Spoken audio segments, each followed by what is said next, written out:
Inilah kisah muadzin yang didoakan Rasulullah. Pada masa Rasulullah SAW, ada seorang pemuda bernama Abu Mahzurah yang awalnya sangat membenci Islam. Ia adalah seorang pemuda Quraisy yang hidup di Makkah, dan pada suatu hari ia mengikuti rombongan kaumnya menuju daerah Hunain. Saat itu Rasulullah dan para sahabat baru saja kembali dari perang Hunain.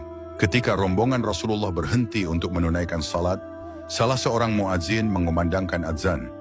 Suara azan tersebut terdengar begitu lantang dan menggema, namun sayangnya Abu Mahzurah dan teman-temannya mencemooh azan tersebut. Mereka menirukan azan dengan nada mengejek dan suara keras hingga terdengar oleh Rasulullah. Rasulullah pun mengutus seseorang untuk memanggil mereka. Ketika mereka semua datang menghadap, Rasul bertanya, "Siapa di antara kalian yang suaranya paling keras tadi?" Teman-temannya menunjuk Abu Mahzurah. Lalu Rasulullah meminta yang lain pergi dan hanya menahan Abu Mahzurah.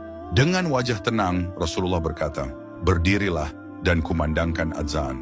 Saat itu hati Abu Mahzurah masih dipenuhi kebencian. Ia tidak menyukai perintah tersebut, apalagi dari seseorang yang baru saja ia olok-olok. Namun karena tak bisa menolak, ia pun berdiri dan mencoba mengikuti perintah Rasul. Rasulullah lalu mengajarkan azan dengan lembut dan penuh kesabaran. Beliau melafalkan satu persatu kalimat azan, lalu menyuruh Abu Mahzurah untuk mengulanginya dengan suara lantang. Kalimat demi kalimat ia ulangi.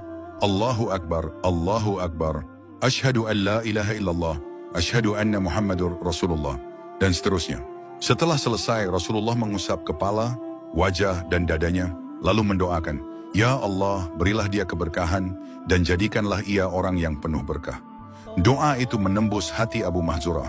Seketika kebencian dalam dirinya sirna, berganti dengan cinta dan ketenangan yang belum pernah ia rasakan sebelumnya. Ia lalu berkata, "Ya Rasulullah, izinkan aku menjadi muadzin di Makkah." Rasul pun mengizinkannya dan berkata, "Aku perintahkan engkau untuk mengumandangkan azan di sana." Sejak saat itu Abu Mahzurah menjadi muadzin resmi di Makkah hingga akhir hayatnya.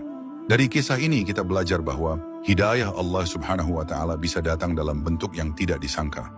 Bahkan seseorang yang awalnya membenci Islam bisa berubah menjadi pecinta Islam sejati karena kelembutan Rasulullah SAW. Kisah Abu Mahzurah adalah bukti nyata bahwa kasih sayang lebih ampuh dari kekerasan, dan doa bisa meluluhkan hati yang paling keras sekalipun.